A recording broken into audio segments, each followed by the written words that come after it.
So any form of forced labor will be included, but sometimes it can be quite gruesome. It includes things like organ harvesting, and increasingly, more recently, pregnant women who've just been delivered, and then they were actually being locked up for producing breast milk, literally just like, milking the cow.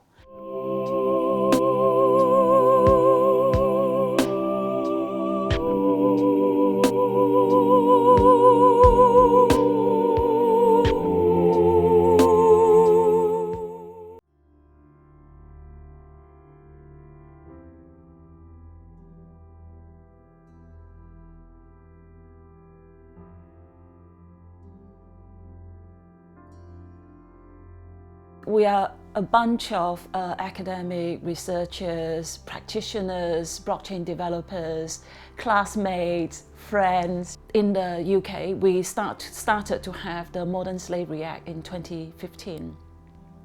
And the Modern Slavery Act really affects all businesses. That's when we started to get involved in our research. And increasingly, we just feel the implications of the blockchain in the humanitarian section. So we are feeling the same kind of enthusiasm, eagerness, and excitement to see that, great, this is something that can really produce a great impact. From the Global Slavery Index, you can see that most of the incidents come from these developing countries, East Asia in particular.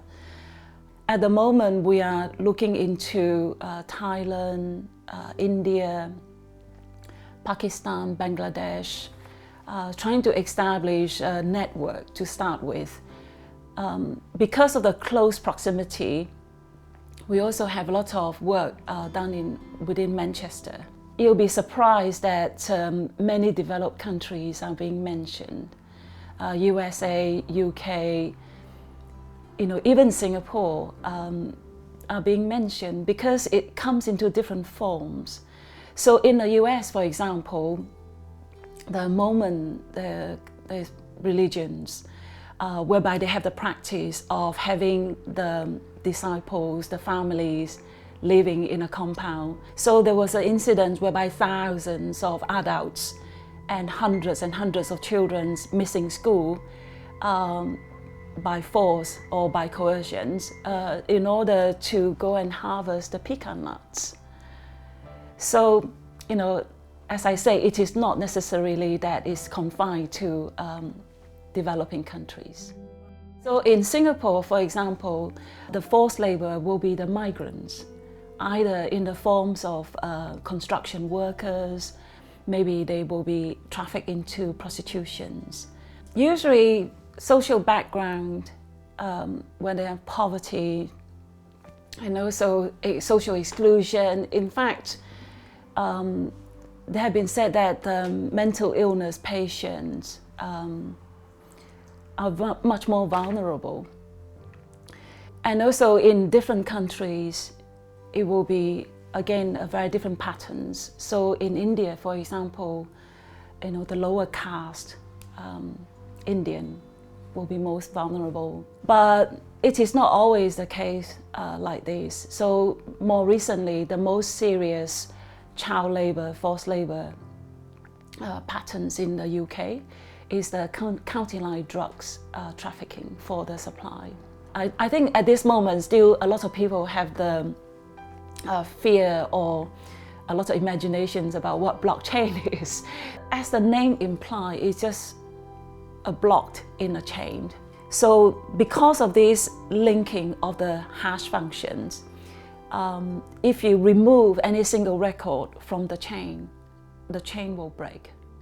There is no way anyone else can falsify it later because it means the whole system will not work anymore. The case example that we are working on are the Vietnamese girls being found or trafficked into the UK and end up working in a nail bar or in a brothel. And then the other very important applications are actually finding the children that are being kidnapped and trafficked under this county line crime. When this system is mature, we promise this, we will allow every victim and every survivor the right of access to all the information related to them. I think the difficulty is the technology barrier. Where it's most helpful at the ground level, they do not have the technology or know-how, knowledge in order to make it happen. So at the moment, we are still at a stage whereby we are trying to engage the use of it, but we also need to engage the middle management and the top management in order to introduce the technology.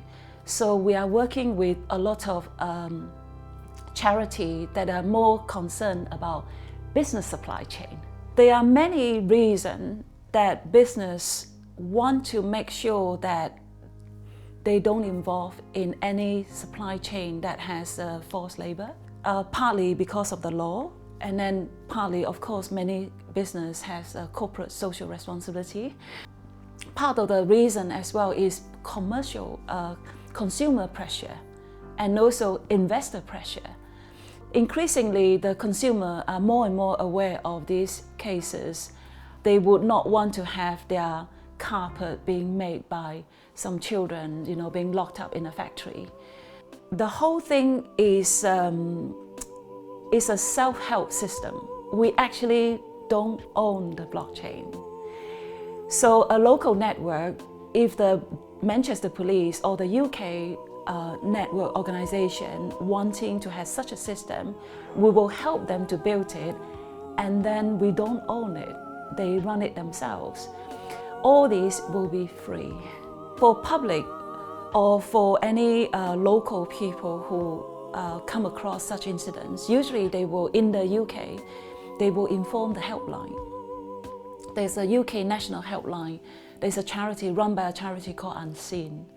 So the victim themselves or the public will inform them, and Unseen will be the first responder. So the first responder will then put the information in the chain.